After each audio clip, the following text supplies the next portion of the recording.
हर हर महादेव। देवों का देव महादेव जी के चरण में प्रणाम करती हूँ, मेरा प्रणाम स्वीकार हो। मैया गौरा पार्वती के चरण में प्रणाम करती हूँ, मेरा प्रणाम स्वीकार हो। गणपति ललनवा के चरण में प्रणाम करती हूँ, मेरा प्रणाम स्वीकार हो। माता और पिताजी के चरण में प्रणाम करती हूँ, सब देवी देवताओं के चरण में प्रणाम करती हूँ, मेरा प्रणाम का स्वीकार हो, स्वीकार हो, स्वीकार हो। गुरु भाई बहना, मैं ये कथा सुनाने जा रही हूँ। इस कथा को पूरा सुनिए और रहस्य जानिए, आदि नहीं। आदि सुनने में शिवगुरु का अपमान होती है, शिवगुरु क्रोधित हो जाते हैं। पूरा सुनने में महादेव दया बरसाते हैं, कृपा करते हैं, घर में खुशियाँ लाते हैं, घर में धन संपत्ति की प्राप्ति होती है। इसलिए कथा को पूरा सुनिए और रहस्य जानिए। हर हर महादेव, घर घर महादेव। गुरु भाई बहना, एक राजा थे और उनका एक मंत्री विश्वासी, दोनों में गहरी मित्रता था। राजा और मंत्री में तो गहरी मित्रता होना ही चाहिए। अपने मंत्री से राजा साहब बहुत ज्यादा गहरी मित्रता किए थे, अपना प्राणों से ज्यादा अपने मंत्री को मानते थे। और राजा जो थे, राजा एक ज्ञानी बाबा के पास गुरु मंत्र सीखने जाते थे। और गुरु मंत्र सीखने जाते थे तो उनका जो मंत्री था वो भी जाता था और गुरु मंत्र सीखा करता था। दोनों एकवा पर एक विद्या सीखा था, दोनों में कोई कमी नहीं थी। जो ज्ञान राजा के पास था वही ज्ञान मंत्री के पास था। दोनों पूरा विद्या से भरपूर हो गए, दोनों एकवा पर एक विद्या जान चुके थे। धीरे धीरे समय बीतने लगा, दोनों का ब्याह हो चुका था, दोनों का पत्नी घर में थी। राजा और मंत्री रोज सैर करने जाते थे तो किसी जीव यदि मरा हुआ मिलता था तो अपना गुण का प्रयोग उस पे करते थे। गुण का प्रयोग करके और अपना विद्या उस पे गुण चलाते थे, मंत्र पढ़ते थे और सफल हो जाते थे। एक दिन का बात है कि राजा और मंत्री दोनों गए वन में और वन में एक बहुत बड़ा जहरीला सर्प था। सर्प था, वो मरा पड़ा था, उसका मृत्यु हो चुका था। बहुत भयानक सर्प था, मृत्यु हो चुका था।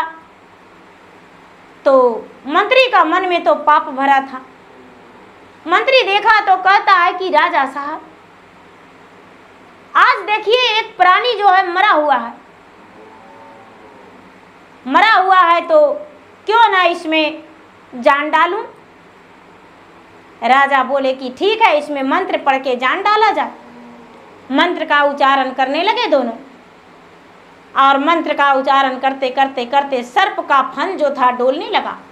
सर्प में जान आ गया, सर्प में जान आ गया। तो ये जो मंत्री है वो कहते हैं कि राजा साहब, अपना प्राण को प्रवेश उसमें क्या आप कर पाएंगे? कहते हैं कि एकदम कर पाएंगे, क्यों नहीं। कहते हैं अपना शरीर छोड़कर देखिए तो अपना प्राण उसमें प्रवेश करके। तो राजा साहब, क्योंकि सर्प का तो शरीर खाली था, उसमें आत्मा नहीं था, वो तो जादू से उसका शरीर जो था हलचल हो रहा था। तो राजा साहब अपना प्राण, अपना शरीर को त्याग दिए और सर्प में प्रवेश कर गए। मंत्री जो था हर मंत्र का उच्चारण कर लिया था। एक क्या किया कि झट से अपना शरीर को त्याग करके राजा का शरीर में प्रवेश कर गया। राजा का शरीर में प्रवेश कर गया और राजा जो थे, मंत्री सोचा कि वो तो मेरा शरीर में प्रवेश कर जाएगा। राजा तो सर्प बने। राजा कहते हैं कि अरे अब मैं क्या करूं, अब मुझे तो कोई समझ में नहीं आ रहा है। ए मंत्री, अच्छा बात नहीं होगा।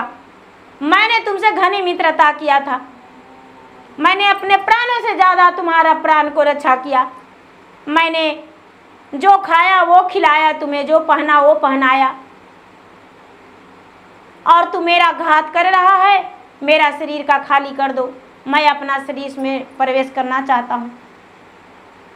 ये बात सुनकर ठठाकर मंत्री हंसने लगा और कहने लगा कि राजन, चिंता मत करो, यही वाला शरीर में अब तुम रहेगा। चिंता मत करो, अब तुम एक सर्प बन के रहेगा। अब तुम्हारा शरीर जो है यही सर्प में रहेगा।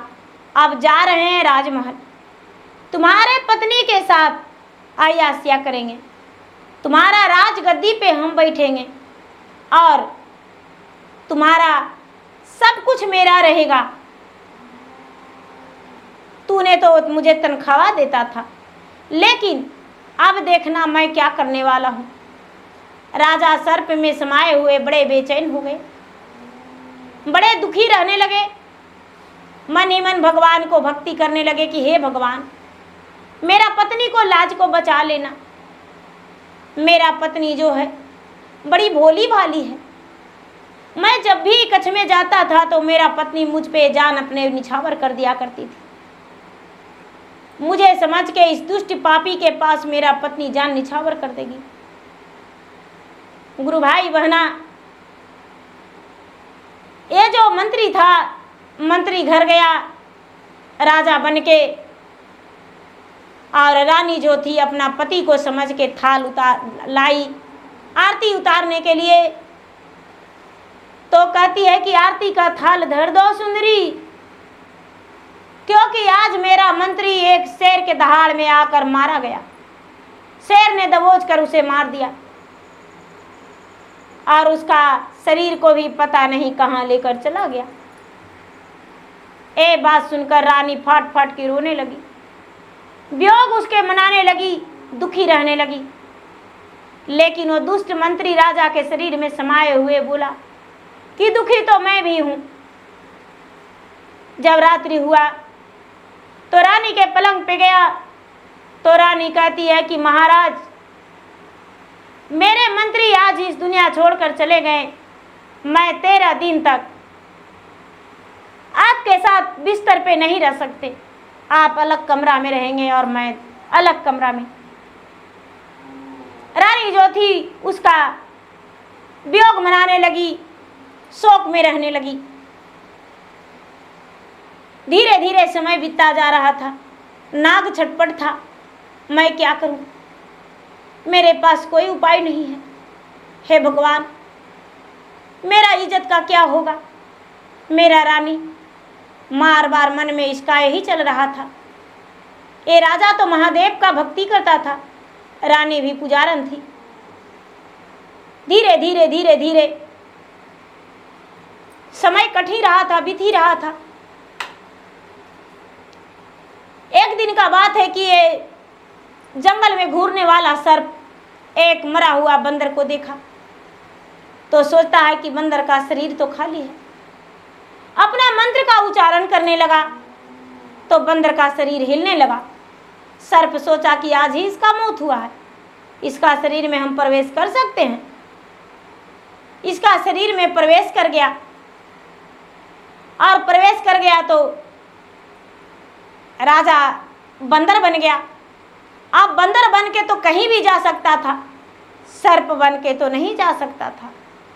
अब सोचा कि चलो अब हम कहीं भी घूम लेंगे। ये मंत्री जो था, मंत्री हर जीव को, सर्प को, शेर को, सियार को, बिलार को, कि जंगल में जितना जीव मिले उसे मार दो। अब बोलने वाला यदि कोई जानवर रहे तो उसे मेरे पास पकड़कर लाना। ये जो मंत्री था आदेश दे दिया राजा बन के, और जो बोलने वाला जानवर को मेरे पास ला देगा, सर्प हो या कोई जीव, तो उसे 1000 स्वर्ण मुद्राएं हम इनाम में देंगे। अब जितना बहेलिया थे शिकारी सब जंगल में जाने लगे और सब जीव को राजा के पास लाने लगे पकड़ पकड़ के। जो मंत्री बने राजा थे सब तो राजा जी भी समझ रहे थे, सब पकड़ पकड़ के लाने लगे गुरु भाई बहना। लेकिन राजा ने क्या करते थे, सबको मरवा देते थे, सब पे तेगा चलवा देते थे और कुएं में कटवा के डलवा देते थे। धीरे धीरे कई दिन बीत गया। एक बहेलिया जो था वो काना था, उसे एक आंख से कम दिखाई देता था, एक आंख का बिल्कुल काना था। उसका पत्नी बोला, जी सुनिए जी, सब जो है सब कोई जा रहा है और राजा के पास कोई जानवर ना कोई जानवर ले जाकर राजा के पास जिमा कर रहा है, आप भी जाइए ना, आपको भी कुछ पैसे मिलेगा। बोले चलो ठीक है जाते हैं देखते हैं। ए बहेलिया जो था जंगल में गया तो बंदर उस समय तालाब के किनारे पानी पी रहा था और बंदर को बहेलिया पकड़ लिया। बहेलिया पकड़ लिया तो कहता है बंदर की भाई तुम मुझे किस लिए पकड़ा है। बहेलिया बोला कि अरे तू नहीं जानता है, तुम्हें पकड़ के हम राजा को देकर 1000 स्वर्ण मुद्राएं लेंगे। बंदर बोला कि देखो तुम्हें अमीर बनना है तो मेरा बात मानो। बहेलिया बोला कैसे, तो देखो तुम मुझे घर अपना ले चलो। वो घर ले गया, बोला कि देखो एक कागज एक कॉपी दो, कलम दो। जो बहेलिया था थोड़ा सा रंग लाया और एक पेंसिल बनाकर इसे दे दिया।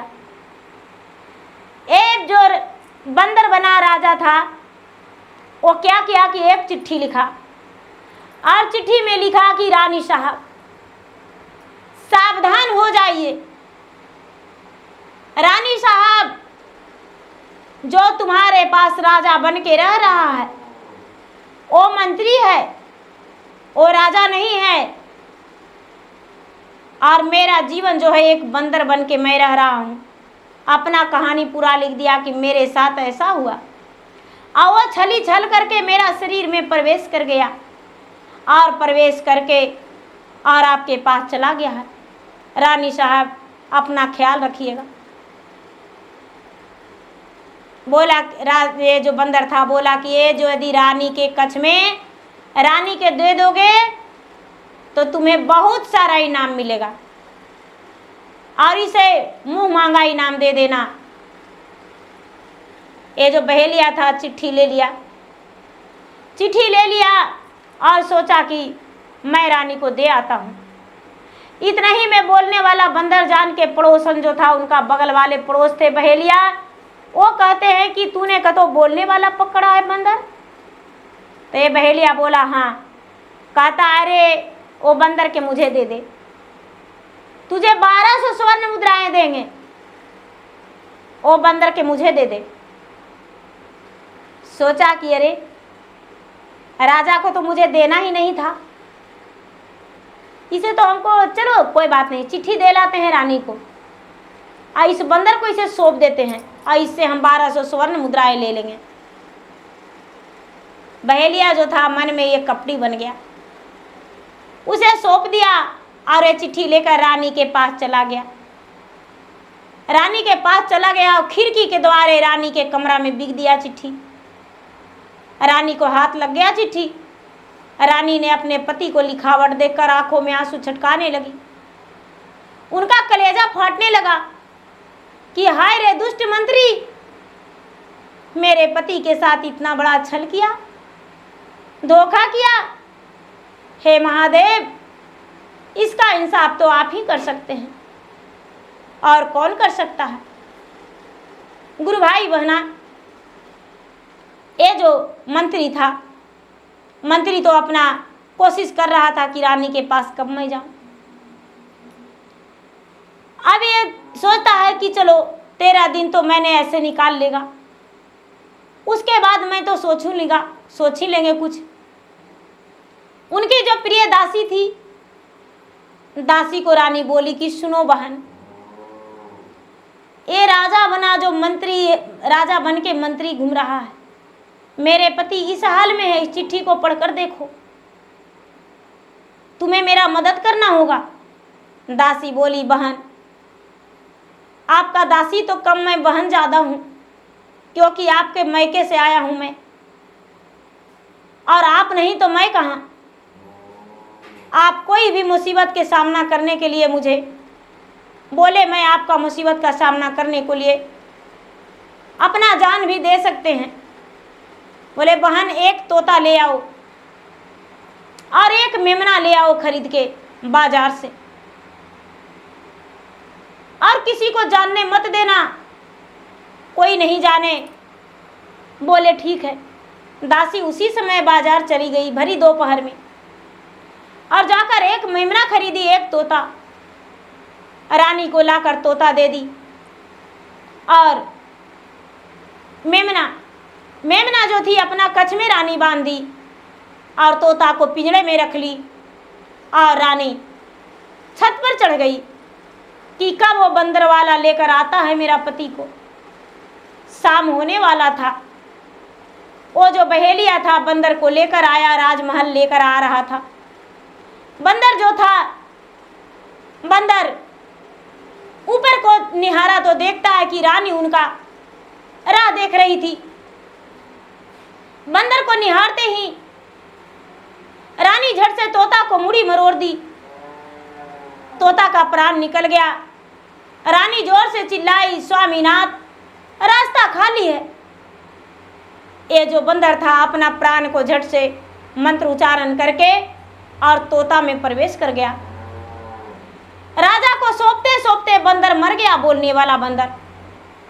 और जब बोलने वाला बंदर मर गया तो ये तो दुष्ट मंत्री समझ गया कि यही बंदर था राजा, और एक चाल चल दिया, चाल में सफल हो गया। पता नहीं किस प्राणी में अपना प्राण को प्रवेश किया है। अब मैं क्या करूं?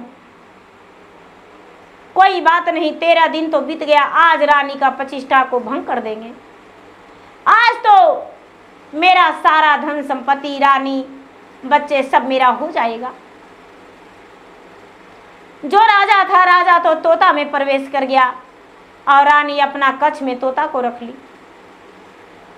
रात्रि हुआ तो ये मंत्री बड़ा सज सवर के रानी के कच्छ में गया। जब रानी के कच्छ में गया तो रानी से कहता है कि ये रानी, तुम मुझसे बहुत नाराज रह रही हो, आखिर क्या कारण है? आखिर तुम क्यों मुझसे नाराज रह रही हो? बदली बदली से लग रही हो। जब से मेरा मंत्री मरा है, जब से तुम भी मेरा भाव नहीं देती हो, अपना समीप, अपना शरीर में मुझे ठेकने नहीं देती हो। आज यदि तू अपना साथ मुझे नहीं रहने देगी कच्छ में, तो अपना प्राण को त्याग देंगे। रानी मुस्कुराते हुए बोली कि स्वामीनाथ, ऐसा बात नहीं, आप तो मेरे सब कुछ हैं, लेकिन जो नित्य दिन कला दिखाते थे, क्या आज नहीं दिखाएंगे? मेरे साथ बिस्तर पे ऐसा ही आ जाएंगे? मंत्री को क्या पता था? मंत्री बोला कि कौन सी कला रानी? तो राजा साहब भूल गए, आप अपना शरीर को छोड़ देते थे और दूसरा शरीर में प्रवेश कर जाते थे, और उसके बाद फिर उसी शरीर में चले जाते थे, तब तो मेरा बिस्तर पे आते थे, अपना प्रमाण देते थे ना। तोता को रानी बोल रखी थी कि राजा साहब, स्वामीनाथ, अपना शरीर खाली होते ही अपना शरीर में घुस जाइएगा, प्रवेश कर जाइएगा, और हम मेमना को तो मरोड़ देंगे मुड़ी। बोले कि ठीक है। गुरु भाई बहना, अब जो मंत्री था, मंत्री बोला कि ठीक है, तो किस जीव में हम प्रवेश करें? तो रानी कहती है कि मैं एक मेमना मंगवाई हूं, इस मेमना में ही प्रवेश कर जाइए। बोले ठीक है। रानी ने झट से मेमना का मुड़ी मरोड़ दी और ये जो मंत्री था अपना मंत्र उच्चारण करने लगा, मंत्र का जाप करने लगा। करते करते उसमें मेमना में हलचल होने लगा, उसका हाथ पांव हिलने लगा। तो ये जो मंत्री था राजा बना, वो क्या किया गुरु भाई बहना, अपना प्राण को, शरीर को त्याग दिया, अपना प्राण को निकाल लिया। अब मेमना में इसका शरीर प्रवेश कर गया, इसका प्राण प्रवेश कर गया। मेमना अपना रेडी हो गया, खड़ा हो गया, उसमें मंत्री का प्राण चला गया। ये रानी जो थी कहती है कि स्वामीनाथ रास्ता क्लियर है। गुरु भाई बहना, ये मंत्र तो उच्चारण करके राजा भी रेडी करके रखा था, झट से अपना शरीर में चला गया। और अपना शरीर में चला गया तो ये राजा ने क्या किया कि झट से तेगा को उठाया और रानी ने सुगा को मरोड़ दी। सुगा तो ऐसे मर चुका था। तेगा को उठाई, राजा उठाया और मेमना को दो खंड कर दिया। अरे मंत्री का प्राण उसमें से भी निकल गया। अब मंत्री का प्राण तड़पने लगा। मंत्री का प्राण किसी लोक का नहीं रहा, नहीं घर का रहा और नहीं घाट का रहा। अब उसका प्राण को तड़प होने लगा, तरस होने लगा। राजा से गिड़गिड़ाने लगा कि हे राजन,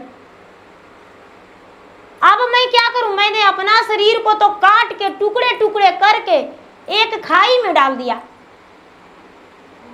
अब मैं कहाँ जाऊं? मेरा शरीर जो है तड़प रहा है, मेरा प्राण। मेमना को भी आप काट डाले, तोता को भी मरोड़ डाले और आप अपना शरीर में प्रवेश कर गए। ये जो राजा है वो कहते हैं कि अरे दुष्ट मंत्री, तुम्हारा कहीं जगह नहीं, अब तुम भगवान को प्यारे बनोगे, चिंता मत करो। पति पत्नी दोनों महादेव के हाथ जोड़ी किया, हे महादेव, इसके लिए अग्नि का गोला बरसा दीजिए जिसमें इसका प्राण छटपटा के जल जाए और इसका आत्मा का शांति मिल जाए, मुक्ति मिल जाए। भगवान ने क्या किए कि जमदूत के भेज दिए अग्नि का गोला। जमदूत ने आए, यमदूत आकर इसे मार पीट कर अग्नि का गोला से इसका प्राण को नरक लोग ले जाकर नरक में डुबा दिए और नरक भोगने लगा। इसका प्राण में कीड़ा मकोड़ा सब लग गया और ये नाली में ही रह गया। खून पीप जिसमें धारा था उसमें इसका प्राण रह गया। तो गुरु भाई बहना, जो अच्छे कर्म करते हैं उन्हें अच्छा फल मिलता है, जो बुरे कर्म करते हैं उन्हें बुरा फल मिलता है। जैसे राजा का कर्म अच्छा था तो राजा फिर से अपने शरीर में प्रवेश कर गए, लेकिन मंत्री का कर्म अच्छा नहीं था। दुष्ट पापी मंत्री और नरक भोगा और राजा ने ईगो ईग तक अपने राज को चलाए, सुख को भोगे और सुख शांति जीवन बिताए। इसीलिए गुरु भाई बहना, मेरा आपसे विनती यही है, यदि किसी को अच्छा नहीं करते हैं तो बुरा भी मत करिए, और नहीं तो करना है तो कुछ अच्छा करके दिखाइए जिसमें लोगों अच्छा बोले। इसलिए गुरु भाई बहना, मेरा वीडियो अच्छा लगे तो मेरा वीडियो को लाइक करें, शेयर करें, और चैनल पर यदि नए हैं गुरु भाई बहना तो चैनल का सब्सक्राइब करें, बेल आइकन घंटी को दबाएं, जो मेरा वीडियो का नोटिफिकेशन सबसे पहले आपके पास जाए और आप मेरा वीडियो का सुन सके, देख सके, लाभ उठाएं। धन्यवाद। प्रेम से बोलिए शंकर भगवान की जय। हर हर महादेव, घर घर महादेव।